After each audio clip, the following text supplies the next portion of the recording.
I love this day because I love when you guys do the role reversal. I remember doing this last year, and I was completely caught off guard in a good way. It's very scary for me.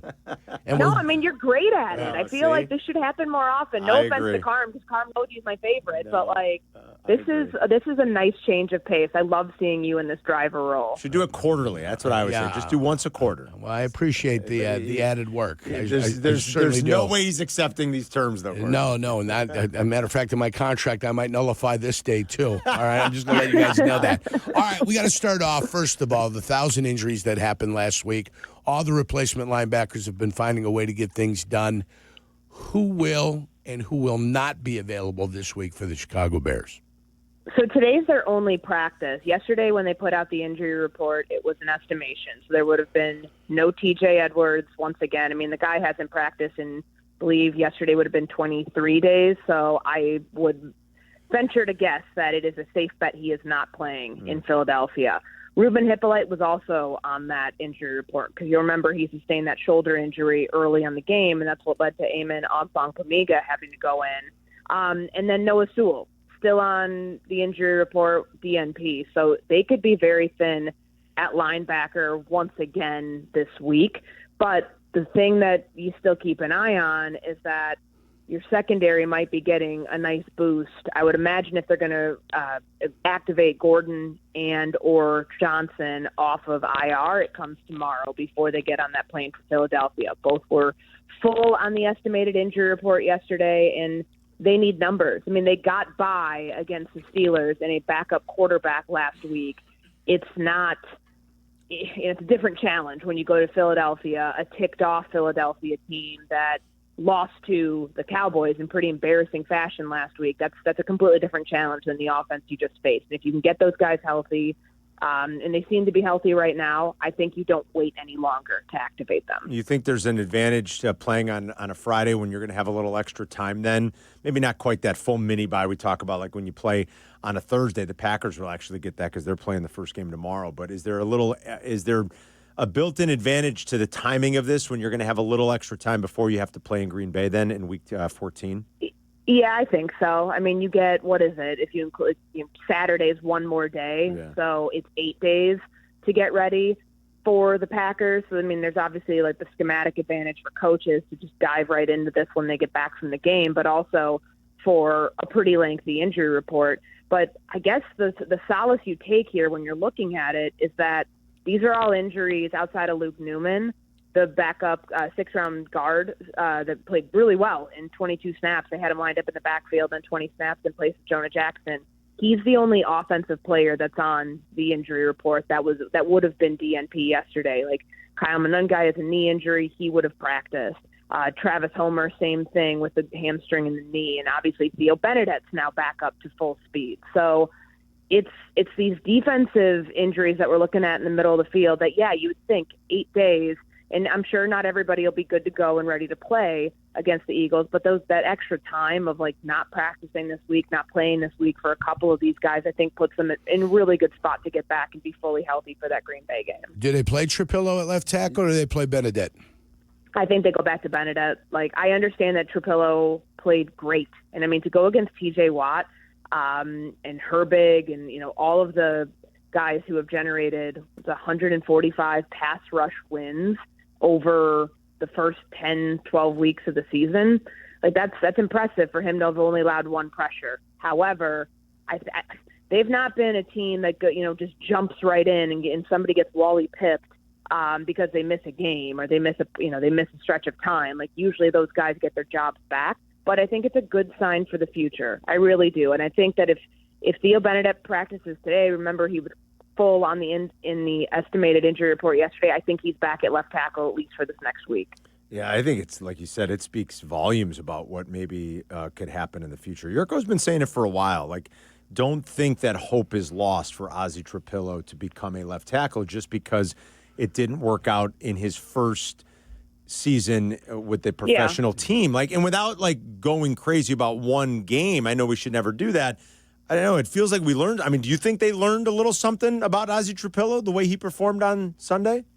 Yeah, I think that the coaching, you go back to, August 15th or something, whatever that day was when we go out to training camp practice after the Buffalo game, and you're like, what the heck's going on here? Like, Right. Ozzie was with the second team at right tackle. You're like, what happened? Because it felt like at that time you'd been forcing this thing through to try to get him to play left tackle, and then you had to cut bait on the experiment. That was 3.5 months ago. I think the fact that he was able to not only play the left tackle spot, but be well-conditioned to where he could play 65 snaps, that's coaching, that's hard work on his part. It's the cross-training element to be able to have – if he's a backup, he's got to be playing both left and right tackle. For him to get his footwork and his hand placement and all of the things of flipping your mind going from the right side to the left side, it seemed like he didn't have much issue with that, if at all, in that game, which I think is a good sign that it, not all hope, like you said, was lost from the experiment that failed in training camp. I think he just needed a reset. Like, he hit a rookie wall. The team was very honest about that. And it's okay to be in that spot as long as you learn from it and then still give that player an opportunity to play the position that you ultimately felt he could play when you drafted him. Otherwise, you wouldn't have drafted him, because you have a right tackle right now who's playing some incredible football in Darnell Wright. Yeah. Colston Loveland's kind of coming to his own here, and when you look at the early portion of the season, when you saw what was happening in Indy and just how quickly they were getting Ty Warren involved, not that any of us ever second-guessed the Bears' decision, because I think we all recognize the talent and what stood out on tape about Colston Loveland. It was more just frustration that they weren't kind of featuring him a little bit more or getting him more involved. That was the only thing we were wondering. Nobody here ever was second-guessing the actual player and his skill set. You're really starting to see it now, and I don't know why it took a little bit longer.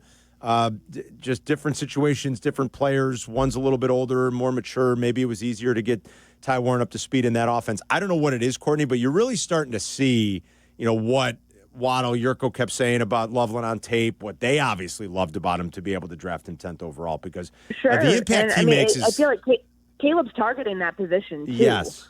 Like, that's not just, it's the quarterback, but it's Ben Johnson finding ways to feature the tight ends, because he admitted it. I remember that Detroit game when it was like, these guys were an afterthought. He took it on the chin and said, yeah, that's on me. I've got to get that position involved more. And he has. And I think for Colston Loveland, since the Cincinnati game, maybe even before that, with Baltimore, 300 yards, 0 drops, 3 touchdowns in that stretch.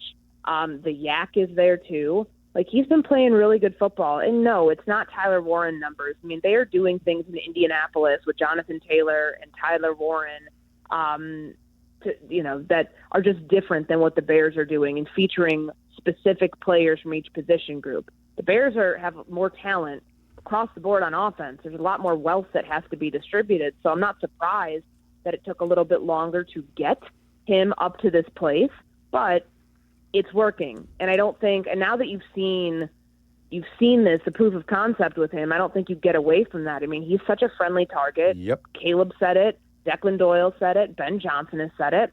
And he creates a mismatch that I feel like you can absolutely capitalize on no matter who you're playing. I mean, he's huge, and he's got speed at that, at that position as well. Is it just me, or does it feel like Luther Burden is moving on up? Oh, yeah. Yeah. I mean, he's got to catch. I mean, there were a couple moments. The one that was too high, I know Ben Johnson said you got to haul that in. He didn't grow 3 inches magically on one play.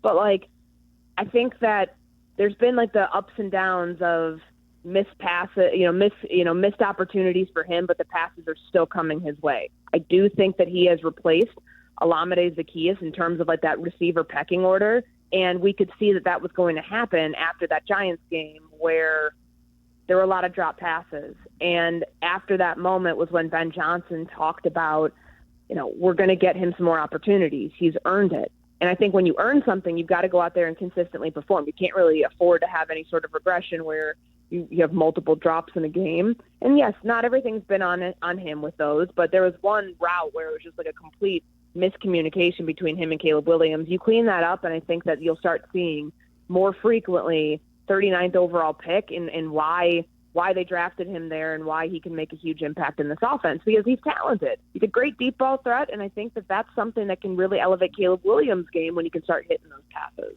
You mentioned what the Eagles are facing this week after blowing a 3-touchdown lead inside the division. Sometimes you feel like that might be the worst thing to happen when you're playing a talented team like the Eagles when your team's going in there. But that said, Courtney, it feels like they feel very gettable, as talented as they are, and they've got one of the best rosters in the league. They don't look the same way, or they don't look like the Eagles that we saw a year ago, and they've continued to struggle on offense. The Bears, I think, are playing with a lot of good mojo right now. It does feel like they can go in there and hang with them, doesn't it? It does, more than you'd probably say a couple weeks ago. I think part of that, too, is that they're dealing with a lot of injuries. We know that Andrew Makuba went to, I think he's on IR. I think they put him on IR, yes. Yeah, done for the year. Reed Blankenship was limited yesterday in their estimated practice. Adoree Jackson would have been DNP. Like, their secondary is super banged up. Vic Fangio was talking about just like what some of the combinations you're going to have. Michael Carter, the guy that they got from the Jets at the trade deadline, they're starting to figure out ways that they can use him because they're that thin back there. So I feel like for Caleb, and even the game that Cooper DeJean had last week, he wasn't great.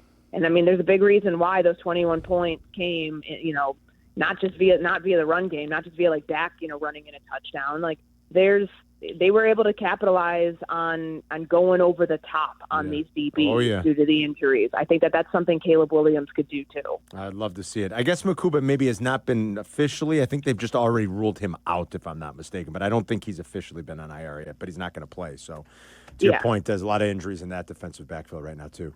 All right, Courtney, have a happy Thanksgiving.